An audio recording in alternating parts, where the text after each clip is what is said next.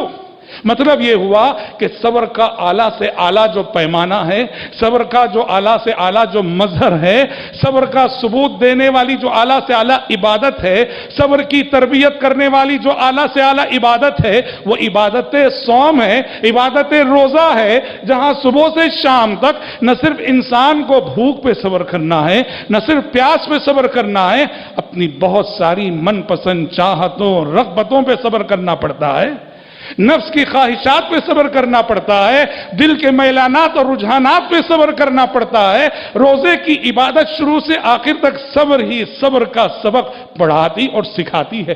اس لیے یہ شہر الصبر ہے جو ہم سب کے اندر صبر کا حوصلہ اور صبر کی ہمت پیدا کرتا. اسی طرح سے حضرات یہ ماہ مبارک ہمارے اندر یہ جو تربیت ہمیں ملتی ہے اس ماہ مبارک میں، یہ مہینہ مراقبت اللہ کا احساس پیدا کرتا ہے. کیا مطلب ہے مراقبت اللہ کا احساس؟ یعنی یہ احساس کہ ہم اللہ کی نگرانی میں ہیں. ہمیں کوئی دیکھے نہ دیکھے اللہ تو دیکھ رہا ہے، کوئی سنے نہ سنے اللہ تو سن رہا ہے. ہمارے شب و روز اللہ کی نگرانی میں، ہمارے لیل و نہار اللہ کی نگرانی میں، ہماری زندگی کی ایک ایک سانس اللہ کی نگرانی میں. اس احساس کی تربیت کرتا ہے اور اس احساس کو یہ مہینہ پروان چڑھاتا ہے. ارے تبھی تو سخت بھوک لگی ہے، سخت پیاس لگی ہے، سخت گرمی کا موسم ہے، ہم کچن میں تنہا ہوتے ہیں، ہمارے سامنے فریج ہوتا ہے، ٹھنڈا جوس رکھا ہوا ہے، ٹھنڈا پانی رکھا ہوا ہے، کوئی دیکھنے والا نہیں، پر سبحان اللہ پیتے نہیں ہیں. من راغب ہو رہا ہے، نفس چاہتا ہے، پر ہم پیتے نہیں ہیں، صبر کرتے ہیں. کوئی دیکھ نہیں رہا، کیوں؟ اللہ تو دیکھ رہا ہے، اللہ تو دیکھ رہا ہے. یہ ماہ مبارک اس احساس کی تربیت کرتا ہے کہ ہم اللہ کی نگرانی میں ہیں، مراقبت اللہ کا احساس پیدا کرتا ہے. اور آپ جانتے ہیں گناہوں سے بچنے میں یہی احساس اصل کردار ادا کرتا ہے. یہ احساس آپ کے اندر جتنا مضبوط ہوگا کہ میں اللہ کی نگرانی میں ہوں، آپ گناہوں سے اسی قدر بچیں گے. اور یہ احساس جتنا ضعیف کمزور ہوگا کہ میں اللہ کی نگرانی میں ہوں، اسی قدر ہم گناہ کرنے کی جسارت کریں گے. ماہ مبارک مراقبت اللہ کا احساس پیدا کرتا ہے کہ اللہ کی نگرانی میں ہو، اللہ دیکھ رہا ہے اور اللہ تبارک و تعالیٰ سن رہا ہے. اور حضرات نوجوان نسل کے لیے خاص کر یہ ماہ مبارک عفت و پاک دامنی کا پیغام ہے، عفت و پاک دامنی کی تربیت ہے. اپنی جوانی کو کیسے بے داغ رکھنا ہے، اپنے کردار کو کیسے بچانا ہے، اپنے اخلاق کو شیطانی حملوں سے کیسے اپنے اخلاق کی حفاظت کرنی ہے. یہ ماہ مبارک عفت و پاک دامانی کا سبق پڑھاتا ہے، اس لیے کہ روزہ ہے، یہ روزے کا مہینہ ہے. اور پیارے نبی نے کیا بتایا نوجوانوں کے سلسلے میں؟ یا معشر الشباب من استطاع منکم الباءۃ فلیتزوج فإنه اغض للبصر واحسن للفرج ومن لم يستطع فعليه بالصوم فإنه له وجاء. نوجوانوں تم میں سے جس کے اندر بھی شادی کرنے کی مالی استطاعت ہے اسے شادی کر لینا چاہیے. اور اگر شادی کرنے کی مالی استطاعت نہیں ہے تو کیا کرو؟ فعلیہ بالصوم. ایسے نوجوانوں کو چاہیے کہ وہ روزے رکھے، کثرت سے روزے رکھے. فإنہ لہ وجاء، اس لیے کہ روزہ کیا کرے گا؟ تمہاری خواہشات کو کچل دے گا، تمہاری خواہشات کو کنٹرول میں رکھے گا، تمہاری خواہشات کو قابو میں رکھے گا. اس طرح حضرات یہ 30 دن کے جو روزے ہیں نا، یہ ہمیں عفت و پاک دامنی کا سبق پڑھاتے ہیں، جس سے ہماری جوانی بے داغ رہے گی، ہمارے کردار پہ آنچ نہیں آئے گی اور ہمارے اخلاق پہ حرف نہیں آئے گا. لقمہ حرام سے اجتناب، لقمہ حرام سے بچنے کا سبق یہ مہینہ پڑھاتا ہے کہ لقمہ حرام سے بچو، لقمہ حرام سے پرہیز کرو. جب حلال چیزیں ہمارے لیے وقتی طور پہ حرام ہو جاتی ہیں، جن چیزوں کا کھانا پینا اسلام میں حلال تھا، ماہ مبارک میں طلوع فجر صادق سے غروب آفتاب تک کے لیے ہر بالغ مسلمان پہ، صحت مند مسلمان پہ حرام ہو گئیں. اور کیسے ہم ان چیزوں سے بچتے ہیں؟ پانی سے بچتے ہیں ہم، کھانے سے بچتے ہیں ہم. کیوں؟ شریعت نے منع کیا ہے کہ فجر صادق سے مغرب تک یہ سب چیزیں کھانا نہیں ہے. جب اللہ کی اطاعت و فرما برداری کا ثبوت دیتے ہوئے ماہ رمضان میں حلال چیزوں سے ہم پرہیز کرتے ہیں کہ میرے رب کا حکم ہے، تو غیر رمضان میں ویسے ہی حرام چیزوں سے پرہیز کرو. یہ تو روزہ نہ ہوا، اور روزے کا سبق اس نے پایا ہی نہیں، حاصل کیا ہی نہیں، کہ رمضان میں تو صبح سے شام تک بھوکا رہا، اور رمضان جاتے ہی حرام کاروبار پھر سے شروع ہو گیا، حرام خوری پھر سے شروع ہو گئی، حرام لقمہ کھانے لگا، حرام گھونٹ پینے لگا، ظلم کرنے لگا۔ اس نے روزے سے کچھ پایا نہیں، اس نے روزے سے کچھ پایا نہیں۔ اس کا معاملہ تو وہی ہوا، من لم يدع قول الزور والعمل به فليس لله حاجة في ان يضع طعامه وشرابه۔ کہا کہ جو شخص روزہ رکھ کر جھوٹ بولنا نہ چھوڑے، روزہ رکھ کر جھوٹ کہنا نہ چھوڑے، ایسے شخص کے بھوکے پیاسے رہنے کی اللہ کو کوئی ضرورت نہیں، کیونکہ اس نے روزے کا جو سبق ہے وہ حاصل کیا ہی نہیں۔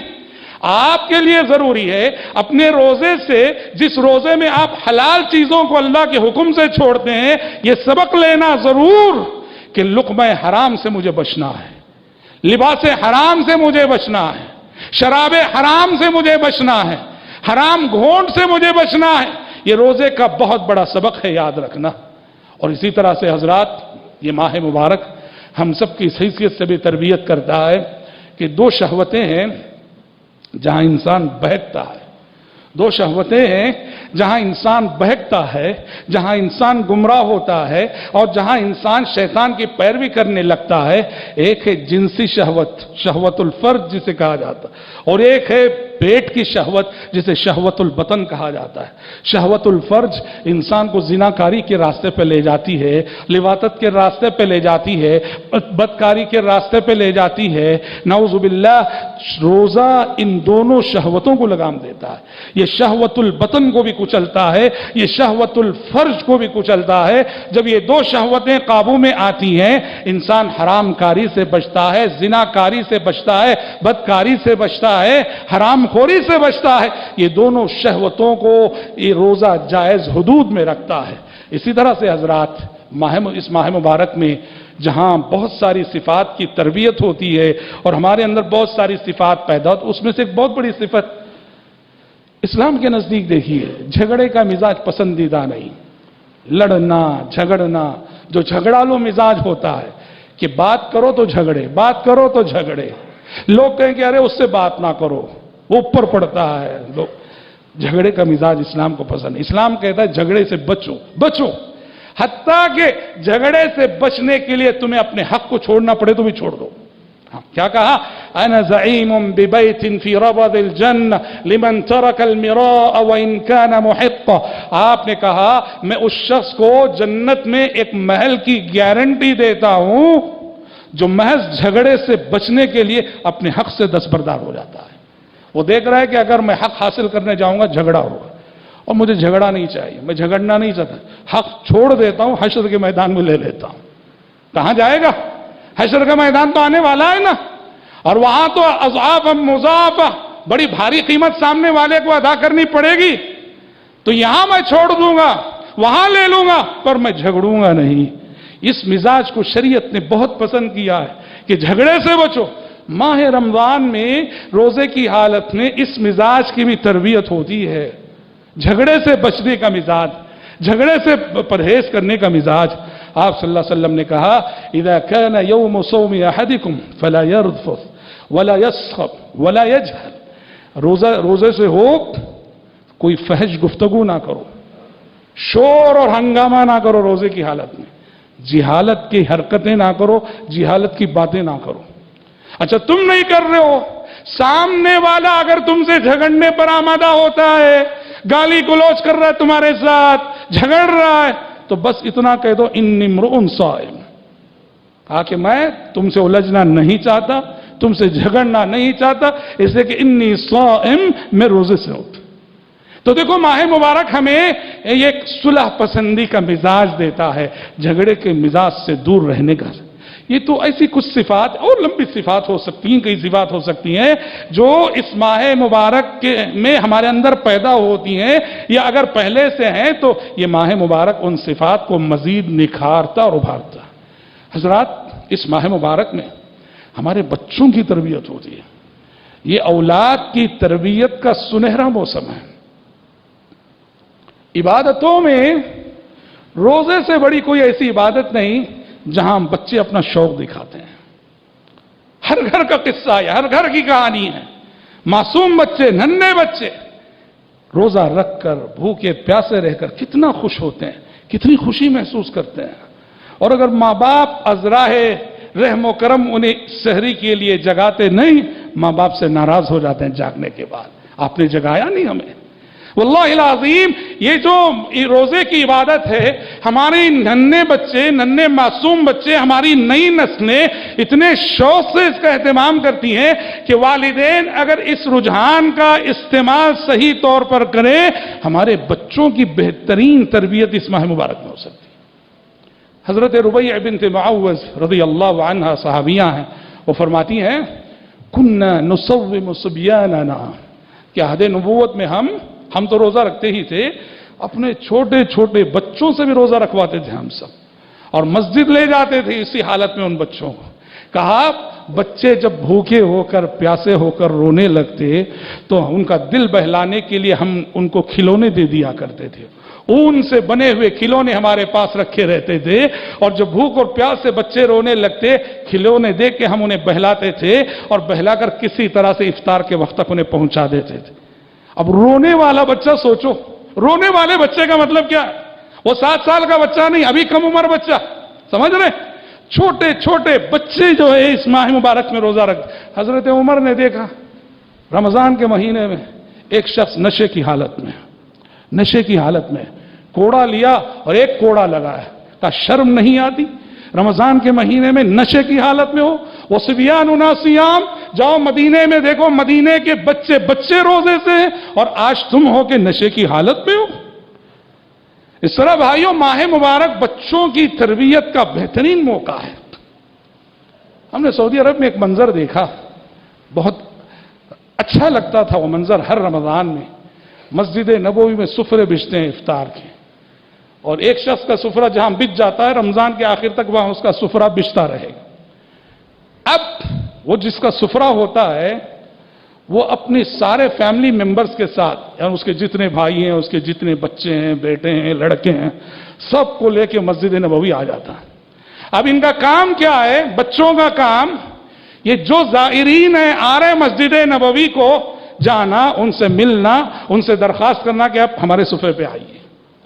اتنی منت سماجت کرتے ہیں، اتنی عاجزی دکھاتے ہیں یہ سعودی بچے، اتنی شفقت سے پیش آتے ہیں. غیر رمضان میں وہ آپ کو سلام بھی نہیں کرے فرض کرو، لیکن رمضان کے مہینے میں افطار کے وقت یہ جو تربیت کا ان کا سسٹم کتنا اچھا ہے، اپنے پورے بچوں کو لے کے آ جاتے ہیں، اور یہ بچے پورے ساحات الحرم میں گھوم پھر کر جو روزے دار ملتے ہیں پکڑ کے لاتے ہیں، اپنے سفرے پہ بٹھاتے ہیں. اور پہلے روزے کی پہلی افطاری میں آپ ان کے سفرے پہ بیٹھ گئے نا، آپ سے وہ وعدہ لے لیتے ہیں کہ 30 رمضان تک یہیں آنا. وعدہ کرو 30 رمضان تک یہیں آنا. لوگ اپنے بچوں سمیت آ جاتے. بہت اچھا لگتا ہے جب امیر گھرانوں کے بچوں کو، تاجر گھرانوں کے بچوں کو، بڑے بڑے شیوخ کے بچوں کو جب دیکھتے ہیں، ایک مزدور، ایک عامل، ایک کمزور، ایک ضعیف، ایک غریب کے آگے منت سماجت کرتے ہوئے، درخواست کرتے ہوئے جب دیکھتے ہیں آپ ہمارے سفرے پہ آئیے، ہمارے مہمان بنیے، بہت اچھا لگتا ہے منظر. ماہ مبارک اگر اس کا ہم صحیح استغلال کریں نا، بچوں کی تربیت کا سنہرا موسم ہے، سنہرا موقع ہے. افطار کے وقت آپ فیملی کے ساتھ بیٹھیے اور اپنے بچوں سے کہیے. ان کی کچھ مرادیں ہوتی ہیں، ان کی کچھ آرزویں ہوتی ہیں. بچہ چاہتا ہے کہ آپ اس کو سائیکل دلائیں، فلاں دلائیں. آپ بچے سے کہو بیٹا افطار کی دعا میں اللہ سے مانگو، اللہ دلا دے گا.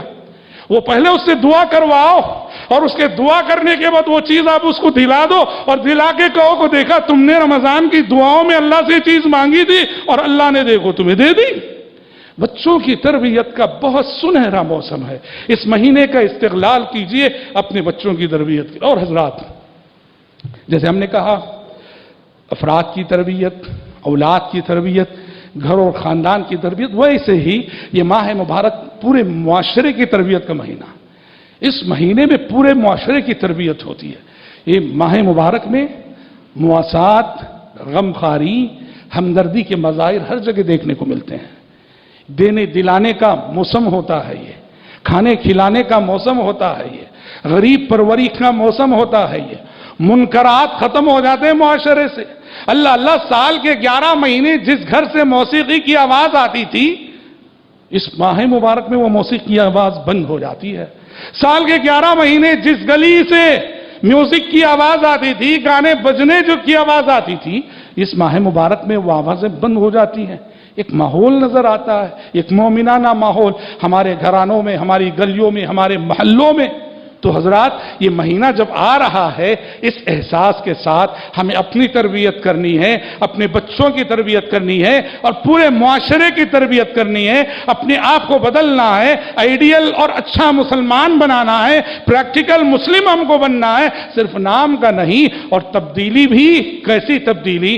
وقتی نہیں، پائیدار تبدیلی، ابدی تبدیلی، دائمی تبدیلی، جو رمضان کی حد تک نہ ہو، ہمیشہ رہے۔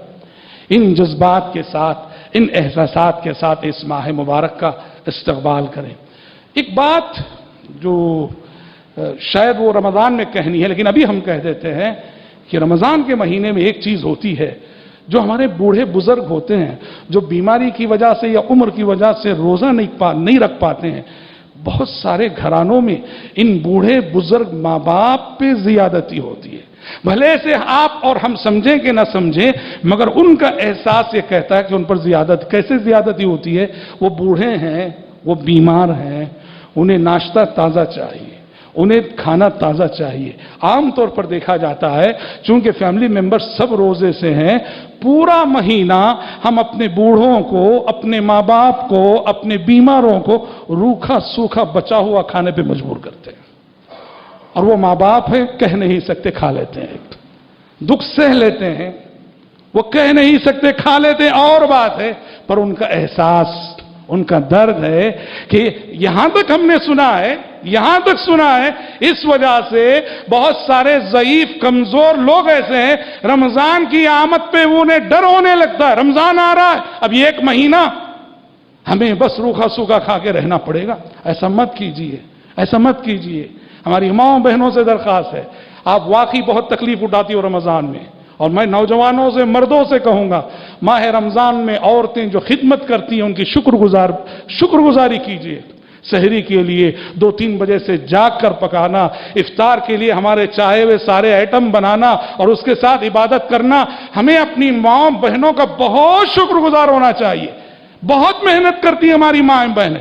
ہماری ان ماں بہنوں سے درخواست بھی ہے، آپ کے گھر میں آپ کی ساس ہو، آپ کے سسر ہو، جو بھی بیمار، کمزور، لاغر، مجبور، ان کا خیال کیجئے، ان کی خاطر تھوڑی تکلیف آپ برداشت کر لیجئے، مشقت برداشت کر لیجئے، مگر انہیں تھوڑا سا تازہ کھلانے کی کوشش کیجئے۔ روکھے سوکھے پہ پورا مہینہ گزارنے کی کوشش ہرگز نہ کرے۔ رب العزت سے میں دعا کرتا ہوں کہ پروردگار عالم مجھ کہنے والے کو اور آپ سبھی سننے والوں کو یہ سب عظیم صفات اپنے اندر پیدا کرنے کی توفیق عطا فرمائے۔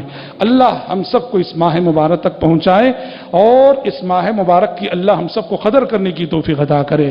اللہ اس آنے والے رمضان کو میری اور آپ کی زندگی کا ایک انقلابی رمضان بنا دے، جہاں سے ہم مومن صادق بن کر لوٹیں، اور جہاں سے ہم ہماری زندگی میں پائی جانے والی کمزوریوں اور منکرات کا خود محاسبہ کر کے اپنے آپ کو ان منکرات سے ہم دور کریں۔ اللہ کے متقی، نیک اور صالح بندوں میں اللہ تعالی ہم سب کو، آپ سب کو شامل فرمائے۔